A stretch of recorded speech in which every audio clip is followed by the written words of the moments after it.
السلام علیکم ورحمۃ اللہ وبرکاتہ۔ آج میں آپ لوگوں کو پہاڑی سلسلے چاروں طرف ہے، بیچ میں ہم ہے، مثال گوہر نایاب ہم پتھر میں رہتے ہیں۔ یوں تو 14 اگست کے دن پاکستانی قوم اپنی ملت کی وجود پر خوشیاں مناتی ہے اور حکومتی اداروں اور پبلک ایریاز میں پروگراموں کا انعقاد کیا جاتا ہے۔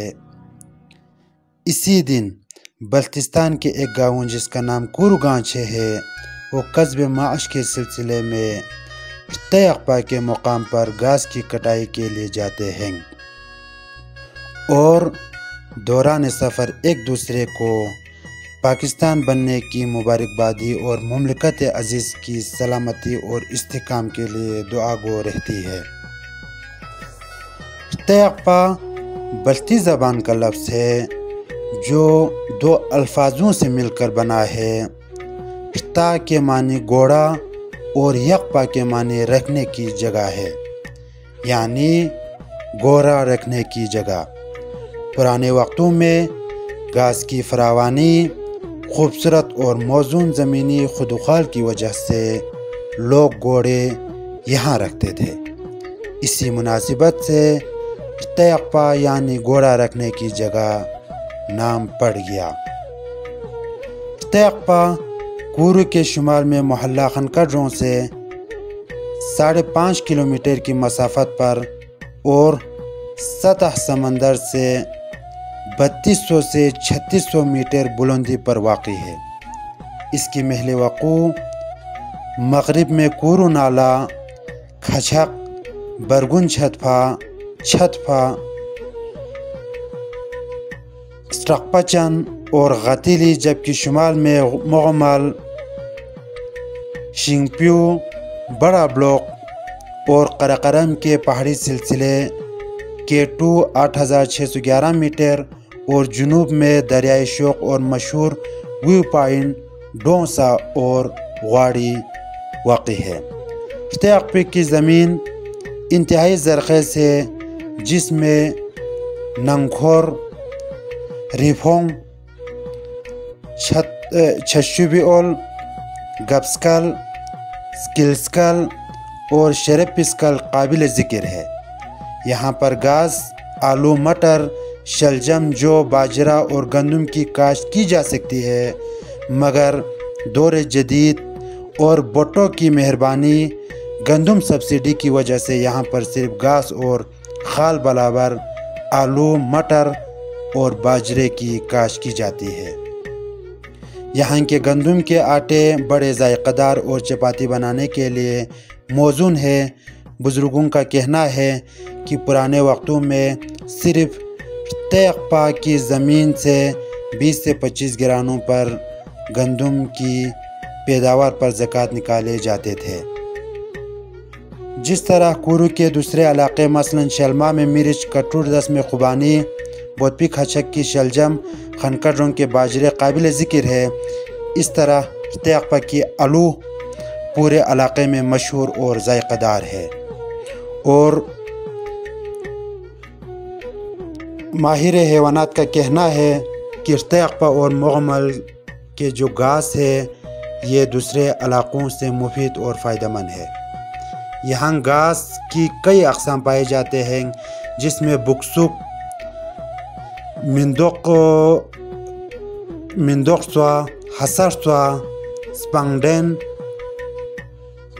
سنگنگرسوا وغیرہ معروف ہے۔ گلاب کے پھول، جنگلی گلاب اور سیاہ جھاڑیاں کثرت سے پائی جاتی ہے۔ یہاں پر خوبانی، سفیدہ، بیت یعنی چہما، بیر یعنی سرسنگ اور اخروٹ کے درخت پائے جاتے ہیں، اور خوبانی کے بیجوں میں یہ خاصیت ہے کہ اس میں دوسرے علاقوں کے بیجوں کی نسبت زیادہ تیل نکلتا ہے۔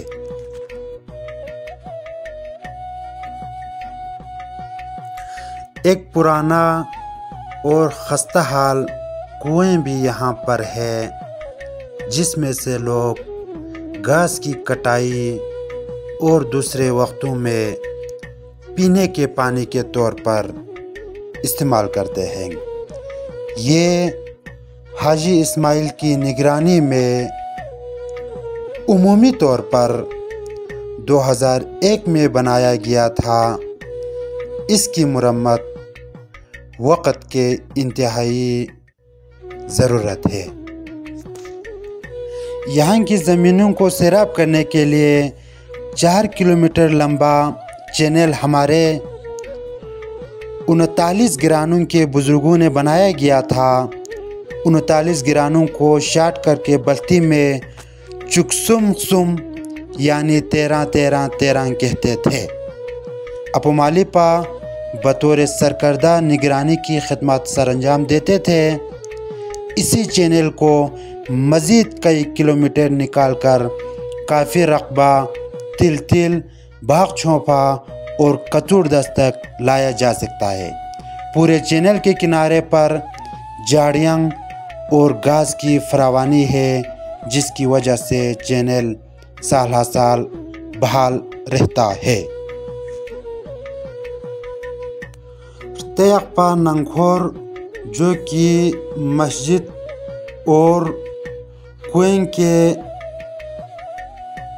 بہت ہی قریب ہے، یہاں پہ تیقپا کے باسیوں نے اپنے آپ کو رہنے کے لیے اور دوسرے وقتوں میں سامان رکھنے کے لیے چھوٹے چھوٹے کمرے بنایا ہوا ہے، جس میں 3-4 دن گھاس کی کٹائی کے دوران رہتے ہیں، باقی ایام میں گھاس اور دوسرے ضرورت زندگی کے سامان یہاں پر رکھتے ہیں۔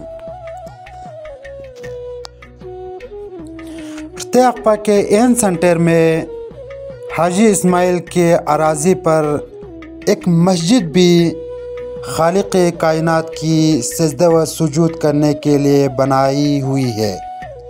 کھلی فضا پرسکون ماحول ہونے کی وجہ سے یہاں پر عبادت کرنے کا ایک الگ لطف اور لذت محسوس ہوتا ہے۔ 1954-55 میں آسمانی بجلی تیقپا چینل کے ایک جگہ پر گری تھی، جس کے بابت چینل بری طرح متاثر ہوئی تھی اور اسی جگہ کو آج بھی چھتپا کے نام سے جانا جاتا ہے۔ میرے والد اور ماموں عبدالغفور کی یاد دہانی کے مطابق پہلے یہاں پر گائے وغیرہ رکھتے تھے، بستی میں اس کو بجون کہتے تھے۔ جب آسمانی بجلی گری، اس وقت گائے اور بچڑوں کی نگہبانی کے لیے سید اصغر، سید جعفر شاہ کے والد گرامی، اپو شریف گونپا اور اپو عبدالرحیم، جس کو اپو اہین کہتے تھے، یہ بزرگ حاجی غلام کے والد تھے۔ اس کے اور بھی کارنامے ہیں، وہ یہ کہ کورو بلوک میں بھیڑ یعنی سپینکو کو شکار کر کے نقصانات سے بچاتے تھے۔ وہ اصغر کی باری ختم ہو کر تقریباً تیقپا پہنچے تھے، مگر اپو شریف اور اپو عبدالرحیم وہاں پر موجود تھے۔ عصر کے ٹائم پر آسمانی بجلی گری، اپو شریف اور اپو عبدالرحیم ایک آدھ بچھڑے اور گائے کے ساتھ نیچے کورو نالے کی کھائی میں جا گرے۔ گائے موقع پر دم توڑے اور اپو عبدالرحیم کے پورے جسم مٹی اور پتھر سے ڈھانپ گئے۔ اپو شریف نالے کے دوسرے جانب جا گرے، مگر اللہ کی لطف و کرم سے جان بچ گئی۔ اسی واقعے سے 2 جھیلیں بن گئے اور والد اور ماموں کا کہنا ہے کہ کورو نالے میں پانی آنا بند ہوئے، حتیٰ کہ پینے کی پانی تک میسر نہیں تھی۔ فارمر سوسائٹی کے زیر انتظام 3600 فٹ لمبا اور بلتستان کے طویل ترین لفٹ سسٹم بنایا گیا ہے، جس کی بابت علاقے کے لوگوں کو سہولت بہم پہنچا رہا ہے۔ انشاءاللہ اسی طرح کی سہولیات اور جیب روڈ کی بحالی ممکن ہو تو نہ صرف کاشتکاری میں رغبت ہوں گی بلکہ سیاحت کو بھی فروغ ملیں گی، کیونکہ چشمہ سرفچمک، کورو بلوک، تیقپا، چھتک، مغمل اور دعا کے منظر جنت کے حسین وادیوں سے کچھ کم نہیں ہے۔